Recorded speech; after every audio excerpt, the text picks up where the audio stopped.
জুবিনদাৰ মৃত্যুৱে আমাক বহু কথা শিকাই থৈ গ'ল। তাৰে কেইটামান কথা আজি আপোনালোকৰ আগত আলোচনা কৰিব লৈছোঁ। তাৰ আগতে এটা কথা কওঁ যে জুবিনদাই ন্যায় পাবনে নে জুবিনদাৰ মৃত্যুৱে এটা ৰহস্যৰ মাজতে হেৰাই যাব। আচলতে জুবিনদাৰ মৃত্যুৱে আমাক বহু কথা শিকাই গ'ল। তাৰে ভিতৰতে এটা কথা কৈছোঁ যে আমি জীয়াই থকা সময়ত ধন সম্পত্তি টকা পইচা যিমানেই অৰ্জন নকৰোঁ লাগে, কিন্তু মানুহৰ অন্তৰৰ মাজত, মানুহৰ হৃদয়ৰ মাজত যদি আমি নিজকে স্থান ল'ব নোৱাৰোঁ, তেনেহ'লে সেই জীয়াই থকা আমাৰ কেতিয়াও সাৰ্থক নহয়। তাৰে উদাহৰণ জুবিনদাৰ মৃত্যুত হাজাৰ হাজাৰ লোকে কেনেকৈ ৰাজপথত ওলাই আহিছিল তাৰে প্ৰমাণ পোৱা যায়। আনহাতে জুবিনদাৰ মৃত্যুৱে আন এটা কথা শিকাই থৈ গ'ল যে আমাৰ ধৰ্মসমূহে আমাক ভাগ ভাগ কৰে, বিভিন্ন ধৰ্মই ভাগ ভাগ কৰে।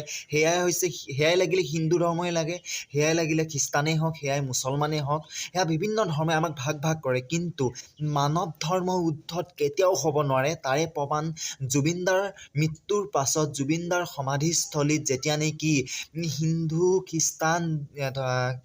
হিন্দু খ্ৰীষ্টান মুছলমান ধৰ্মৰ লোকসকলে একেলগে জুবিনদাক লৈ প্ৰাৰ্থনা কৰিছিল, তাতে প্ৰমাণ পোৱা গৈছিল যে মানৱ ধৰ্মৰ ঊৰ্ধত একো হ'ব নোৱাৰে।